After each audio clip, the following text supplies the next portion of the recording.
Hi everyone, నేను doctor Shweta, MDS prosthodontist and implantologist, managing partner at 2 dogs Kondapur. ఇవాళ మనం discuss చేసుకునే విషయం ఎర్లీ చైల్డ్హుడ్ కేరీస్ లేదా nursing bottle caries. Early childhood caries అంటే ఏంటి అంటే 6 years లోపు పిల్లలకి ఒకవేళ క్యావిటీస్ వచ్చినా, లేదంటే ఆల్రెడీ టీత్ మిస్సింగ్ ఉన్నా, లేదంటే ఫిల్లింగ్ చేసి ఉన్నా, ఇలా సిచ్యువేషన్ని ఎర్లీ చైల్డ్హుడ్ కేరీస్ అని అంటారు. సో 6 years లోపే ఎందుకు అంటే 6 ఏళ్ల లోపు ఉన్న పిల్లలకే మిల్క్ టీత్ ఉంటాయి కాబట్టి, ఇలాంటి కండిషన్‌లో మిల్క్ టీతే ఎక్కువ ఎఫెక్ట్ అవుతాయి కాబట్టి దీన్ని ఎర్లీ చైల్డ్‌హుడ్ కేరీస్ అని అంటారు. చాలా కామన్‌గా upper and lower front teeth అంటే ముందు పళ్ళే ఎక్కువగా ఎఫెక్ట్ అవుతాయి. ఎర్లీ చైల్డ్‌హుడ్ కేరీస్ అసలు ఎందుకొస్తుంది? 6 months to 1 year కంటే ఎక్కువ మదర్స్ ఫీడింగ్ ఉన్నా, లేదంటే బాటిల్ ఫీడింగ్ ఉన్న పిల్లలకి చాలా కామన్‌గా ఎర్లీ చైల్డ్‌హుడ్ కేరీస్ వస్తుంది. ప్లస్ ఫ్రంట్ టీతే చాలా ఎక్కువగా ఎఫెక్ట్ అవుతాయి.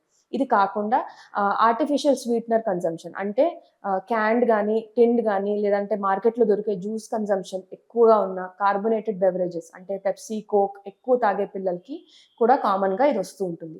థర్డ్ థింగ్, డెవలప్‌మెంటల్ డిఫెక్ట్స్ అంటే మన మిల్క్ టీత్ ఫార్మ్ అయ్యే టైంలోనే ఏమన్నా కాల్షియం డిపాజిషన్ తక్కువున్నా, మేబీ ఏమన్నా ఫీవర్స్ వల్లనో, లేదంటే ఇన్ జనరల్ జెనెటిక్స్ వల్లనో ఉంటే అవి రావడమే వీక్ స్ట్రక్చర్స్‌గా బయటకొస్తాయి. ఫోర్త్ అండ్ మోస్ట్ ఇంపార్టెంట్, ఏమన్నా సిస్టమిక్ కండిషన్స్ అంటే పిల్లలకి ఏమన్నా డౌన్ సిండ్రోమ్ కానీ, లేదంటే జువెనైల్ డయాబెటీస్ అంటే ఆల్రెడీ ఫ్యామిలీలో ఉండడం వల్ల ఎర్లీగా డయాబెటిస్ రావడము, లేదంటే ఇంకేదన్నా న్యూరోమస్క్యులర్ డిజార్డర్స్ ఉంటే వాళ్ళు హైజీన్ మెయింటెనెన్స్ ఎక్కువ పేరెంట్ మీద డిపెండ్ అవుతారు కాబట్టి, ఇలాంటి పిల్లలకి కూడా ఎర్లీ చైల్డ్‌హుడ్ కెరీస్ అనేది చాలా కామన్‌గా వస్తుంది. సో ఇలా క్యావిటీస్ రాకుండా ప్రికాషన్ ఏంటి? అసలు ఏం చేయాలి అంటే, సో ప్రొలాంగ్డ్ ఫీడింగ్ ఎప్పుడైనా ఎనీ కల్చర్‌లో కామన్‌గా మనం చూసేది ఏంటి అంటే అన్నప్రాసన అరౌండ్ 6 months ఆఫ్ ఏజ్ చేస్తారనమాట. అంటే ఒక చైల్డ్ లిక్విడ్ నుంచి సాలిడ్ ఫుడ్‌కి ఈ ఏజ్ గ్రూప్‌లోనే మనం చేంజ్ చేస్తాం. సాలిడ్ ఫుడ్స్ మనం ఇంట్రొడ్యూస్ చేస్తాం. అందుకనే ఫీడింగ్ హ్యాబిట్ అనేది 6 months నుంచి 1 year లోపు స్లోగా తగ్గిచ్చేసామంటే ఇలాంటి క్యావిటీస్ రావడం అనేది చాలా తక్కువగా ఉంటుంది. ఈ షుగర్ ఎక్కువ ఉండే జ్యూసెస్ కన్జంప్షన్‌ని బాగా కంట్రోల్ చేయాలి. థర్డ్, సింగిల్ టూత్ ఎరప్ట్ అయినా అంటే ఒక్క పన్నొచ్చినా గూడా చైల్డ్‌కి టీత్ క్లీన్ చేయడం అనేది రాత్రి పడుకునేటప్పుడు పిల్లల్ని పాలు తాగగానే పడుకోబెట్టకూడదు. Or that should not be the last thing.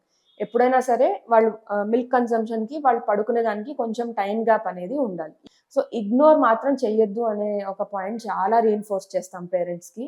Reason ఒకటి ఏంటి అంటే dental conditions or dental health బాలేకపోవడమే కాకుండా జనరల్ హెల్త్ ఇష్యూస్ కూడా చాలా ఉంటాయి. ఒకటి ఏంటి, న్యూట్రిషనల్ డెఫిషియన్సీస్ చాలా కామన్‌గా ఉంటాయి. ఎందుకంటే పెయిన్ అండ్ డిస్కంఫర్ట్ ఉండడం వల్ల పిల్లలు అన్నం నమలాలనుకోరు, మింగరు, కొన్నిసార్లు తినడం కూడా మానేస్తారు. సెకండ్ థింగ్ ఏంటి అంటే ఇలా టీత్ బాలేకపోతే ఇదే యాటిట్యూడ్ వాళ్ళకి డల్‌గా ఉండడము, టైర్డ్‌గా ఉండడం, లేదంటే ఏదన్నా పని మీద ఇంట్రెస్ట్ లేకపోవడం అనేది కూడా ఎక్కువుంటుంది. ఎందుకుంటుంది అంటే ఈ పెయిన్ అండ్ డిస్కంఫర్ట్ వల్ల మాత్రమే.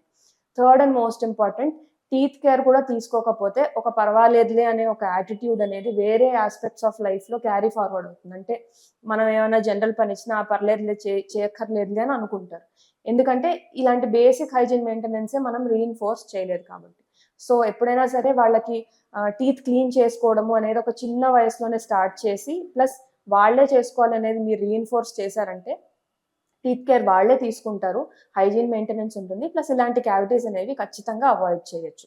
దీనివల్ల డెవలపింగ్ టీత్ కూడా బాగా ఫార్మ్ అవుతాయి. సో మీకు ఈ ఎర్లీ చైల్డ్‌హుడ్ కేరీస్ మీద ఏమన్నా డౌట్స్ ఉన్నా, ఏమన్నా క్వెషన్స్ ఉంటే మీరు కింద కామెంట్ బాక్స్‌లో మీ మెసేజ్ డ్రాప్ చేయొచ్చు అండ్ విల్ గెట్ బ్యాక్.